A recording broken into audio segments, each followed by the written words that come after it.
Once upon a midnight dreary, while I pondered, weak and weary, over many a quaint and curious volume of forgotten lore, while I nodded, nearly napping, suddenly there came a tapping, as of someone gently rapping at my chamber door. "'Tis some visitor," I muttered, tapping at my chamber door. Only this, and nothing more. Ah, distinctly, I remember. It was in the bleak December, and each separate dying ember wrought its ghost upon the floor. Eagerly I wished the morrow. Vainly I had sought to borrow from my books surcease of sorrow. Sorrow for the lost Lenore, for the rare and radiant maiden whom the angels name Lenore, nameless here forevermore. And the silken, sad, uncertain rustling of each purple curtain thrilled me, filled me with fantastic terrors never felt before, so that now, so still the beating of my heart, I stood repeating, "'Tis some visitor entreating entrance at my chamber door, some late visitor entreating entrance at my chamber door. This it is, and nothing more."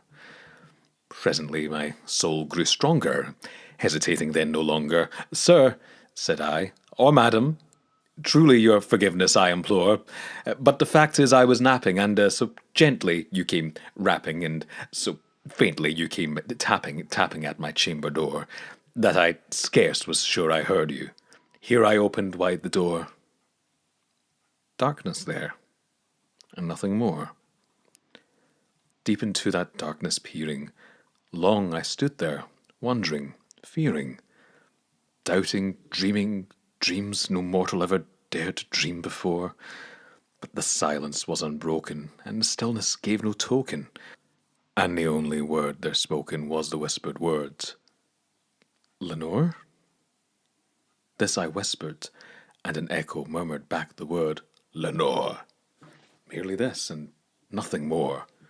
Back into the chamber turning, all my soul within me burning, soon again I heard a tapping somewhat louder than before. 'Surely,' said I, 'surely that is something at my window lattice. Let me see then what thereat is, and this mystery explore. Let my heart be still a moment, and let this mystery explore.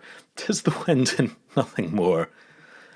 Open here I flung the shutter, when, with many a flirt and flutter, in there stepped a stately raven of the saintly days of yore.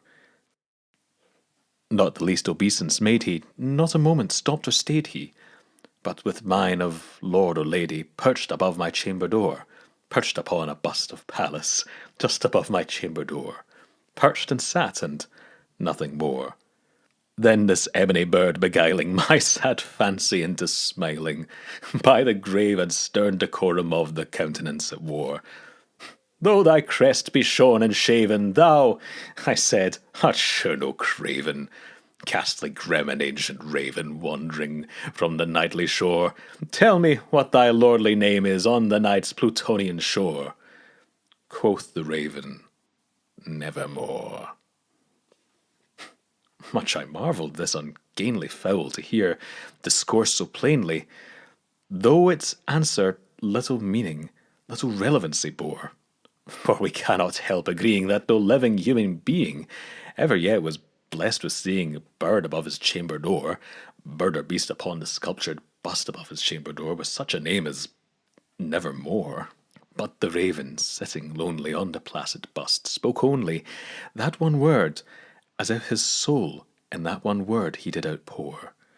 Nothing farther then he uttered, not a feather then he fluttered, till I scarcely more than muttered, 'Other friends have flown before.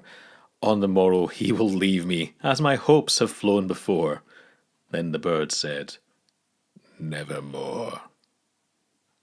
Startled at the stillness broken by reply so aptly spoken, 'Doubtless,' said I, 'what it utters is its only stock and store, caught from some unhappy master, whom unmerciful disaster followed faster, till his songs one burden bore, till the dirges of his hope that melancholy burden bore, of never, nevermore.'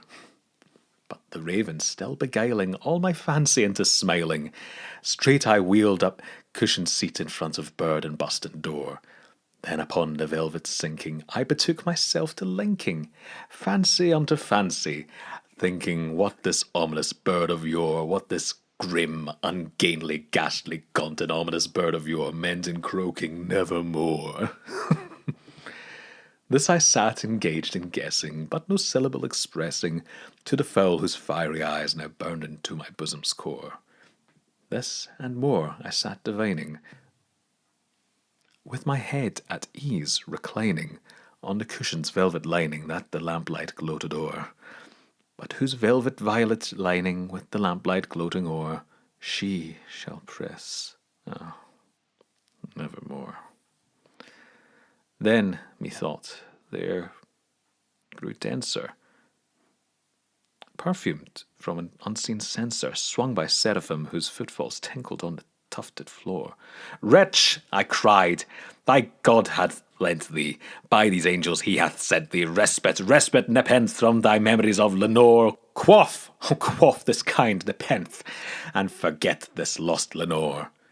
Quoth the raven, nevermore. Prophet, said I, thing of evil, prophet still, if bird or devil, whether tempter sent or whether tempest tossed thee here ashore, desolate yet all undaunted, on this desert land enchanted, on this home by horror haunted, tell me, truly I implore, is there balm in Gilead? Tell me, I implore. Quoth the raven, nevermore. Prophet, said I, thing of evil, prophet still, if bird or devil, by that heaven that bends above us, by that God we both adore, tell this soul with sorrow laden, if within the distant Aidenn it shall clasp a sainted maiden, whom the angels name Lenore, clasp a rare and radiant maiden, whom the angels name Lenore. Quoth the raven, nevermore. Be that word our sign of parting, bird or fiend, I shrieked, upstarting, get thee back into the tempest and the night's Plutonian shore. Leave no black plume as a token of that lie thy soul hath spoken. Leave my loneliness unbroken. Quit the bust above my door. Take thy beak from out my heart, and take thy form from off my door. Quoth the raven, nevermore. And the raven, never flitting, still is sitting, still is sitting on the pallid bust of Pallas, just above my chamber door, and his eyes have all the seeming of a demon's that is dreaming, and lamplight o'er him streaming throws his shadow on the floor, and my soul from out the shadow that lies floating on the floor shall be lifted nevermore.